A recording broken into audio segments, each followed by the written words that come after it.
ప్రముఖ పుణ్యక్షేత్రం తిరుమలలో భక్తుల రద్దీ నెలకొంది. ఆదివారం నాడు శ్రీవారిని దర్శించుకున్న భక్తుల సంఖ్య 90,000ను దాటింది. మొత్తం 90,815 మంది భక్తులు స్వామివారిని దర్శించుకున్నారు. వారిలో 35,007 మంది తలనీలాలను సమర్పించుకున్నారు, మొక్కులు చెల్లించుకున్నారు. ఆ ఒక్కరోజే హుండీ ద్వారా 4.5 కోట్ల రూపాయల ఆదాయం టీటీడీకి అందింది. వైకుంఠం క్యూ కాంప్లెక్స్ లో అన్ని కంపార్ట్మెంట్లు భక్తులతో నిండిపోయాయి. అల్వార్ ట్యాంక్ గెస్ట్ హౌస్ వరకు క్యూ లైన్ ఏర్పడింది. టోకెన్ లేని సర్వదర్శనం భక్తులకు స్వామివారి దర్శనానికి 18 నుంచి 20 గంటల సమయం పట్టింది. కంపార్ట్మెంట్లు, క్యూ లైన్లలో ఉన్నవారికి టీటీడీ సిబ్బంది, శ్రీవారి సేవకులు అల్పాహారం, పాలు, మంచినీరు పంపిణీ చేశారు. వేసవి సెలవుల కారణంగా గత వారం రోజులుగా తిరుమలలో భక్తుల తాకిడి అనూహ్యంగా పెరిగింది. ఈ క్రమంలో అన్ని విభాగాల అధికారులు సమన్వయంతో భక్తులకు ఎలాంటి ఇబ్బంది కలగకుండా టీటీడీ చర్యలు తీసుకుంటుంది.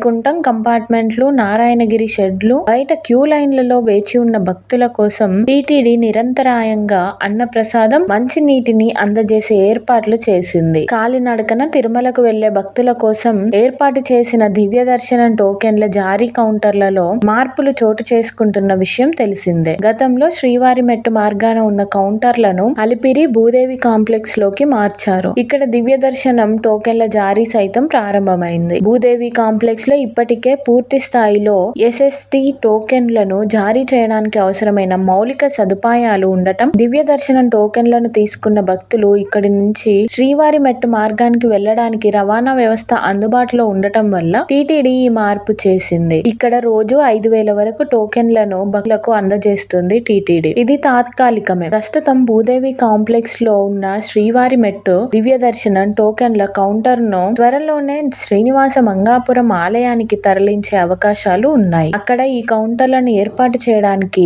టీటీడీ అధికారులు ఇదివరకే సన్నాహాలు చేపట్టారు. శ్రీనివాస మంగాపురంలో టోకెన్ల కౌంటర్ ను ఏర్పాటు చేయడానికి భారత పురావస్తు శాఖ నుంచి అనుమతిని తీసుకోవాల్సి ఉంటుంది. ప్రస్తుతం దీనికి సంబంధించిన పనులు చేపట్టింది టీటీడీ. పురావస్తు శాఖ నుంచి అనుమతులు రావడానికి కొంత సమయం పట్టనుంది. ఈ అనుమతులు లభించిన వెంటనే శ్రీనివాస మంగాపురానికి మార్చనుంది.